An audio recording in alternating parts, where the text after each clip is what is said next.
पीड़ा मन में धारे। इस समय सबसे अधिक आवश्यकता है महावीर के सिद्धांतों की। दुनिया जिस आग के ढेर पर बैठी हुई है, दुनिया का सबसे शक्तिशाली देश, दुनिया का सबसे ताकतवर उस्तरा एक बंदर के हाथ में है। वो वॉशिंगटन पे बैठ के रोज नई नौटंकी करता है। जो पर पीड़ा मन में धारे वह नयन नीर हो जाएगा। जो नयनों की भाषा समझा अनकही पीर हो जाएगा।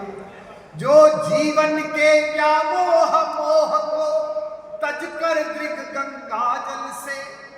महावीर शब्द की परिभाषा आ रही है, सब और लगाना अपने दोनों हाथ उठाकर।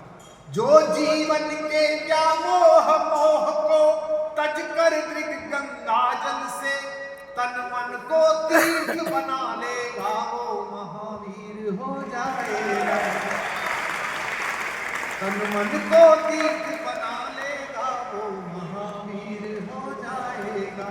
तो सीधा सच्चा जीवन दर्शन, कितना सीधा, दुनिया में इससे सरल कोई दर्शन अहिंसा का नहीं है। सीधा सच्चा जीवन दर्शन नहीं लेश मात्र भी गुरु गंभीर। जय महावीर जय महावीर जय महावीर जय। मैं विश्वविद्यालय में पढ़ाता था तो मुझसे एक बच्चे ने पूछा, सर दिगंबर का मतलब क्या होता है? आप सब जानते हैं दिशाएं ही जिसका मतलब बन जाए। जीटों के लोगों दुनिया में दो प्रकार की नग्नता पूजित हुई आज तक। एक आपके आंगन में घुटनों के बल चलते हुए शिशु की नग्नता, जो अभी पाप और पुण्य नहीं समझता, या हमारे जिन्यालयों में विराजे उस सबसे बड़ी आत्मा की परमात्मा की नग्नता जिसका अंतर पाप और पुण्य से बाहर हो चुका है। केवल दो नग्नताएं हैं। आप दिगंबर शब्द की व्याख्या करें कि वे महावीर जिनके द्वारे सब चारण बन कर जाते हैं। बड़े से बड़ा भी मांग नहीं जाता है, कितना ही कमा लीजिए उनके दरवाजे पर सब मांगते हैं। वे महावीर। और एक बात और बता दूंगा आपको, इस पर भी आपकी तालियां आएंगी। हो सकता है जैन समाज के व्यक्ति होने के बाद आप अपने तीर्थों पर इतने नहीं गए जितने हम गए हैं। हम तिजारा से लेकर महावीर जी से लेकर सम्मेद शिखर से लेकर ऐसी कोई जगह नहीं है जहां हमने अपनी हाजिरी नहीं दी। ऐसा कोई संत महाराज साधु नहीं है जिसके चरणों में बैठकर हमने अपना माथा नहीं टेका। तो इसलिए भी इन कवियों को विशेष रूप से महावीर जिनके द्वारे सब चारण बन कर जाते हैं। एक शब्द आ रहा है जो आपके प्रयोग होता है, वे महावीर जिनके द्वारे सब चारण बन कर जाते हैं। वे महावीर जिनके चरणों में इंद्र स्वयं झुक जाते हैं। इंद्र का मतलब होता है राजा। वे महावीर जिनके चरणों में इंद्र स्वयं झुक जाते हैं। वे महावीर यश गाथा जिनकी सूर्य रश्मियां गाती हैं। दिगंबर शब्द की व्याख्या और मेरी प्रार्थना समाप्त। कवि सम्मेलन शुरू, आपकी तालियां। वे महावीर यश गाथा जिनकी सूर्य रश्मियां गाती हैं। स्वयं दिशाएं ही आकर जिनको अंबर पहनाती हैं। संपूर्ण विश्व में फैलाए, सब लोग संकल्प लीजिए मेरे साथ, संपूर्ण विश्व में फैलाए उनके उपदेशों का समीर।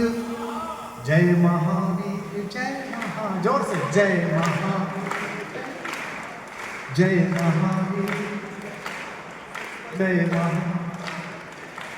बहुत बहुत आभार, बहुत बहुत धन्यवाद आपकी। एक बार दोनों हाथ उठाकर तालियां हो जाए। मुझसे कोई बात कहता है कि दुनिया में इस समय अल्पसंख्यक बहुसंख्यक विवाद चल रहा है, तो मैं सदा कहता हूं कि भाई अल्पसंख्यक बहुसंख्यक से परे होकर अपनी अस्मिता सच्चे जी से जीना अगर किसी से सीखना है तो जैन समाज का देखिए आप चरित्र। जैन समाज का जब भी कभी कोई शोभा यात्रा निकलती है, मैं छोटे से कस्बे से आया हूँ, गाजियाबाद जिले में एक छोटा सा कस्बा है पिलखवा, में वहाँ रहता था। मेरे पिताजी वहाँ प्रोफेसर थे। वहाँ बहुत बड़ा जैन मंदिर है और मेरे ख्याल से जैन समाज के केवल 100 घर होंगे वहाँ। लेकिन जब भी शोभा यात्रा महावीर जयंती की निकलती थी, पूरा पिलखवा अपने छज्जों पर होता था फूल बरसाने के लिए। और किसी को ये नहीं लगता था कि आज शोभा यात्रा जिस रास्ते से निकलेगी वहां किसी दूसरे धर्म स्थल को ये जला तो नहीं देंगे, ये आग तो नहीं लगा देंगे। बाकी लोग भी हैं जिनकी कोई यात्रा निकलती है तो सबसे पहले प्रशासन की दुख दुख प्रारंभ हो जाती है कि कुछ गड़बड़ तो नहीं हो जाएगा। तो अल्पसंख्यक बहुसंख्यक होना नहीं, अगर आपके अंदर महावीर रहते हैं, 24 तीर्थंकर रहते हैं, तो आप 2% रहें चाहे 200%, आप ऐसे ही रहेंगे जैसे जीतों में आप रहते हैं, ऐसे ही रहेंगे। मैं पहले कवि को आमंत्रित कर रहा हूं जो हास्य का कवि है, आनंद का कवि है। हास्य जिंदगी में इन दिनों सबसे ज्यादा दुर्लभ है, आदमी हंसने को तैयार नहीं है। और सोशल मीडिया आने के बाद तो मैंने देखा कि बहुत बुरी हालत हो गई है। पहले हम जो भी बोल देते थे, कुछ भी बोल देते, अब तो लोगों की भावना यहाँ पे आती है। चाय वाला आ गया नहीं, किसी को भी रोको, चाय वाले को मत रोको, वरना जिसने चाय वाले को रोका उसकी दुकान में शटर पड़ गया। और ये तो हम इसके आभारी हैं कि अकेला आया है, काली गाड़ी वाला नहीं लाया है।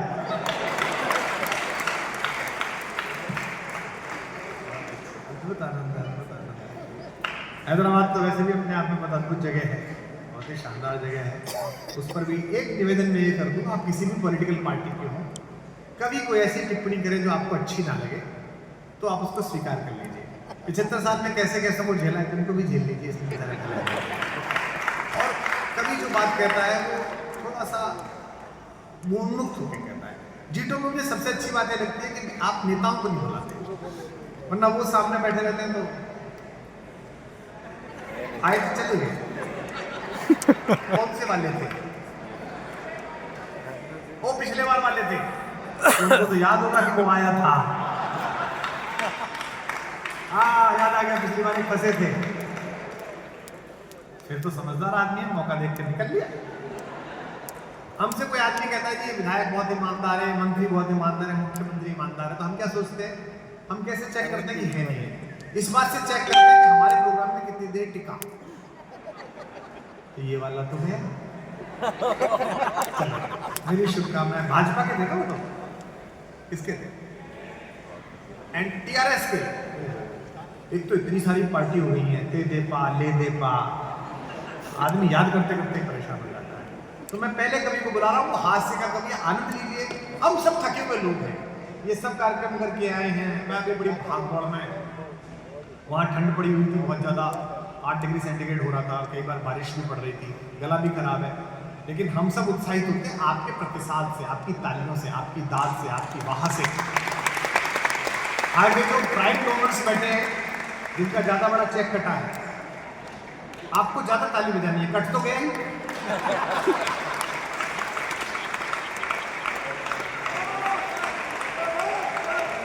अब ये दिखाओ कि बहुत अच्छा था। वो पीछे वाले देखो, मतलब कुछ नहीं कटा कर मौज ले रहे। शुद्ध जीतो वाला जैन समाज इतना अहिंसक समाज है, इतना प्रेमी समाज। मेरे बचपन में मेरे साथ एक लड़का पढ़ता था, सुकेश जैन, अभी भी है। उसकी स्टेशनरी की दुकान थी उसके पिताजी की।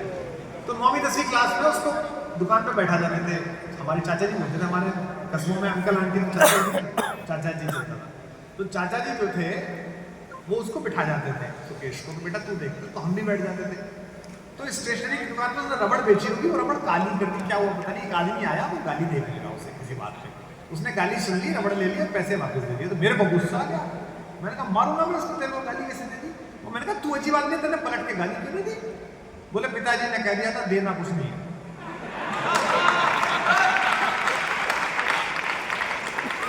ऐसे समय में कवियों तुम ज्यादा प्रसन्न हो जाओ, पिताजी ने कह दिया तो उसके बाद भी तुम्हें एडवांस दिया है, बिना सुने और बिना समझे। तो आप आनंदित रहिएगा, आप प्रेम पूर्वक रहिएगा। मैं पहले कवि को बुला रहा हूँ, मुंबई से आया है, आपने उसकी खूब रील्स देखी है, बड़ा प्रॉमिसिंग कवि है, पूरी दुनिया में उसका नाम है इन दिनों। और उसकी बल्लेबाजी थोड़े समय के लिए लेकिन बहुत शानदार होती है। उसके वन लाइनर्स आप तक पहुंचे तो पूरे उत्साह के साथ इस खूबसूरत कन्वेंशन सेंटर को जगमगा दीजिए। आइए मंच और पीछे तक के आखिरी आदमी सब लोग स्वागत करते हैं पहले कवि का। दोनों हाथ उठाकर तालियां बजाइए रोहित शर्मा के लिए, एक बार जोरदार तालियां।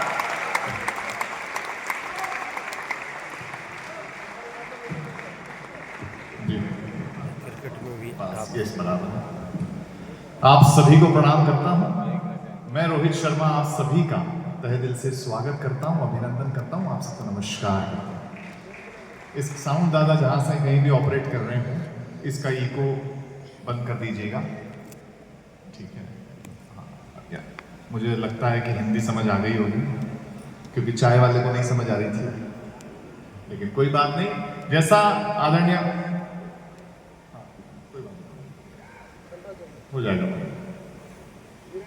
हाँ, हो गया बस। चाय वाले को तेरी समझ में नहीं आ रही, किसी की समझ में नहीं आ रही। कोई बात नहीं, इसका ईगो बंद हो जाएगा। और जैसा मेरा परिचय दिया गया, मेरे बारे में बताया गया, मैं हास्य कवि हूँ। बहुत कम देर आपके बीच में हूँ। जितनी भी देर मैं यहाँ पर हूँ, मैं कोशिश करूँगा कुछ छोटी छोटी बातों से आपको हंसा सकूँ, आपके चेहरों पर मुस्कान ला सकूँ।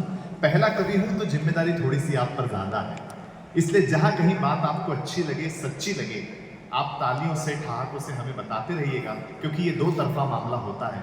बात यहाँ से कही जाती है, वहां से सुनी जाती है, सराही जाती है, तब यहाँ से दूसरी बात कही जाती है। बहुत अच्छा। क्या है, हम सब जानते हैं कि आप आदरणीय कुमार विश्वास जी को सुनने के लिए आए हैं और उन्हें बैठे हैं। हम लोग है ना स्टार्टर हैं, स्टार्टर। हाँ, तो बस आप लोग अगर स्टार्टर भी है, आप लोगों ने अगर साथ दे दिया तो स्टार्टर भी अच्छा स्वाद दे देगा। हाँ, तो बस पहली मैं 4 पंक्तियां सुनाता हूं। देखिए, जीतो में आकर के, जीतो कनेक्ट में आकर के मुझे 2 भाव आए, एक आश्चर्य का और एक प्रसन्नता का। क्या? हाँ, आश्चर्य का भाव इसलिए आया कि जैन कम्युनिटी के top leaders, top entrepreneurs, top industrialist एक साथ एक छत के नीचे बैठे हुए हैं, ये अपने आप में आश्चर्य का ही विषय है।